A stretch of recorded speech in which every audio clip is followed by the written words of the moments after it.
Welcome to another exciting edition of the Premier League Zone. My name is Anthony Ajulu, and this is your number one family radio station, Inspiration FM. It's a Thursday, and of course, it's FPL Thursday. It was a good weekend for me last weekend. We'll get to that in a bit, but yes, I have had a good season so far, and I'm happy about it, unlike some people in this place. Anyway, beyond all of that as well, there are also matches in the EFL Cup last night, and Man City are out. Newcastle have progressed. Chelsea have a glint of light and positivity at the end of the tunnel. After the beat Brighton, we're talking about that on the show as well, plus everything else in between. I'll say my name one more time. I like to say my name. It's a great name. Anthony Ajulu is my name. The guys are here as well. Bode Bruno, Triple O, and Nicholas 𝐼𝐍𝐻. Nicholas, how are you doing? Nicholas, you change your name, because if you are sharing it with Nicholas Jackson, that guy they miss chance. No, there's a difference. Nicholas 𝐼𝐍𝐻 and Nicholas Jackson. One is a dancer, one is a emoji. How are you doing this morning? I'm good, Anthony. Triple O, how's your life? My life is good. He was happiest man in the world.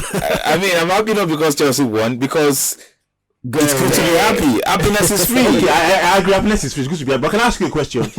Can you see the glint and light at the end of the tunnel? Anthony, even before that game, I said it. I said it that it is not all doom and gloom for Chelsea. I said it that if you look beyond the face value, if you look at the numbers, you look at the statistics, you can tell that Chelsea are not doing bad. It's just about putting the ball in the back of the net. And I have the start for you. It's okay. Buddy, how are you doing this morning? I'm glad to be here once again.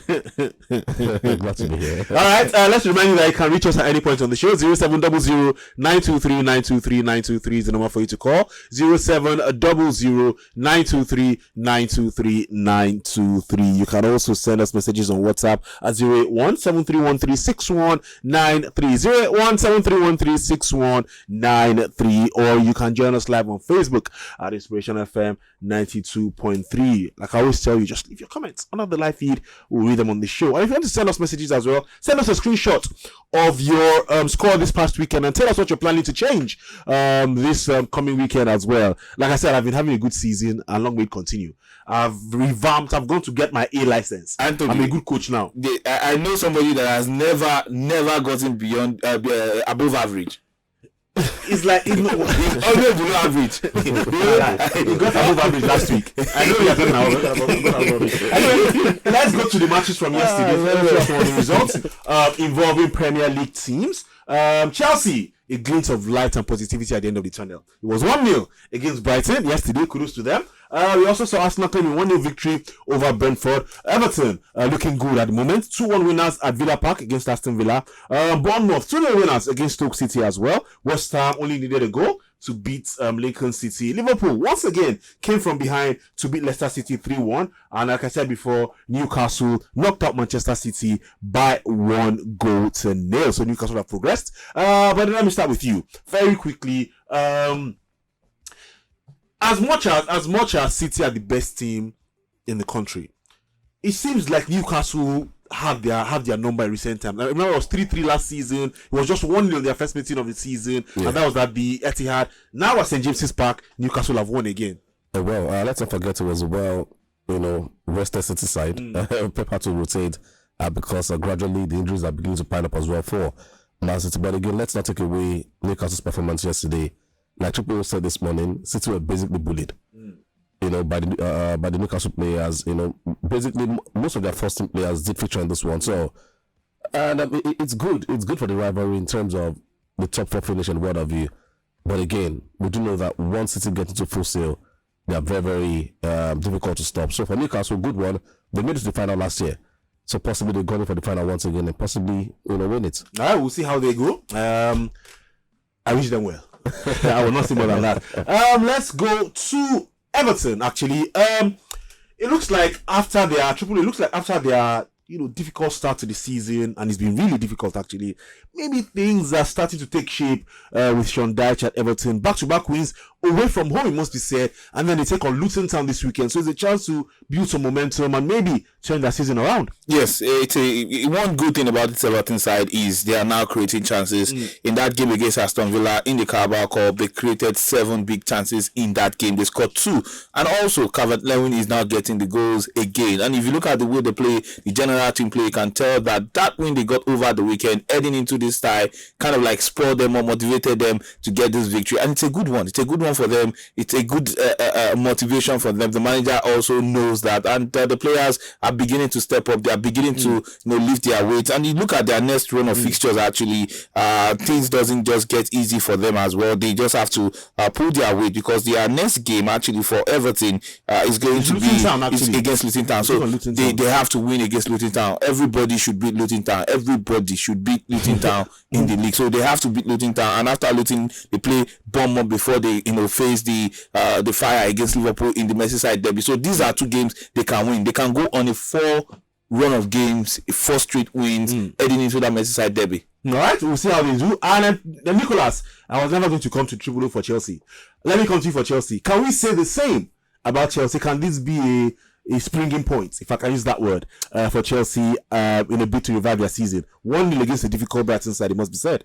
Well, last time I said it, the problem is not only with the coach. I think the players are also complacent. But yesterday we saw Chelsea side. This might be the turning point for Chelsea. You never can tell. Do you really believe that? Well, I will give them that benefit of the doubt. Because yesterday we still saw Nicholas Jackson mixing some crucial goals that he probably should have converted. But I mean, he got a goal for the Chelsea side. I think they were able to. Brighton and 𝐒𝐻𝐈𝐍𝐿, they're actually like an informed team at the moment. So for them to have gotten that victory, I think Pochettino will take this as a turning point, and of course motivate the players. Maybe say some motivational words to them and get them rolling, get them back to where they're supposed to be. Chelsea is a big club. I mean, besides the joke and all of that, they deserve to be up there. All right, we'll see how well they do. And good to see Rory back amongst the goals again yesterday. 2-1 winners, Fulham away from home yesterday, and one at home actually against Norwich City, and it will be high hand in the first goal, scored the second goal as well. Yeah, a good move. Yes. No one wants to see we'll be struggling with Everton at the end of the day. And it's nice that back to playing once again after injuries, and good to be on the score sheet again. Let's hope it gets a proper run in this team. And let's see how Fulham would end the season at the end of the day. All right, we'll see how they end the season at the end of the day. All right, let's just take some messages. Good morning, guys. Triple O. We have a special Thanksgiving for Chelsea fans. Chelsea beat Brighton last night. Venue, Joy on that bridge. Do you know the Triple O? You said Chelsea are playing well by not scoring. My dear, don't be worried. You go collect water this weekend. Thanks, guys. Who are Chelsea playing this weekend, by the way? We're playing against Fulham. All right, fair enough. 𝐈𝐍𝐿𝐿. Fair enough. We'll see how that goes. All right, looks like a fair game. Let's just quickly go into FPL. Guys, how's your season looking? How did you do last weekend? But let me start with you. What did you get? When I was doing greeting, did I not start with Nicholas? So I'm going to start with Nicholas. Why? What did you get? Because you score past us in the form this team. 1.2. It don't matter. If league end, no. I still won't play with him. I managed to go 78 though. 78. That's not bad. Who are your highest earners and what are you planning to change this weekend? My highest earners, Saka, Son, Mitoma. I don't know if I should call Haaland highest earner because he was the captain, so definitely his score was double. So those are my highest earners. This weekend I don't plan to make any changes. Possibly no changes. I'll just wait. I need 3 free transfers, so maybe next week I cannot decide to make a few changes. Triple, what about you? I got better than some people. I got massive 78 points. Is this not the same everybody? I got 78 points. My biggest earners, of course, 𝐿𝐶 gave me 18 points. I wished I captained him for that week. That's game week 6. Saka also gave me 13 points. Mitoma delivered 14 points as well. Maddison delivered 9. And just like Bode said, Haaland with 6, but because he's my captain, he got 12 points. And I already made my changes going into next week. Yes, I brought in Ben Leno. He was on my bench. He had 10 points. This week, actually. He was on my bench. He had 10 points on my bench. So he's against Chelsea. I will come on Leno. I will come on Leno. Because my second choice goalkeeper, 𝐕𝐍𝐿, is going to be in action against Liverpool. Yeah. So I have to pick one of the two. I think I'll tip 𝐕𝐍𝐿 not to concede against Liverpool than Leno to concede against Chelsea. Right. My bias. It's fine. That's what he thinks. It's fine now. Okay. He said he changed his team ahead of this weekend. Triple copied all my midfielders. No, I did not. No, I did not. I had work plans before. I had Workout, I had Madison, I had Mitoma, I had Saka. It was just Son I brought into the midfield. That's the only man I did not have that you had. So I brought in Son, Saka, Madison. Okay, were in my team before. I also brought in Lucas Digne from Aston Villa as well. Then it's Triple, what did you get? I got 78. I did not. You said triple. Nicholas, what did you get? 15. I got 67. That's not bad. That's below average. Improvement. It's below average. We calm down with every week. Don't worry, it gets better. Average was 68. Excuse me. Excuse me. Relegation. Allow me speak.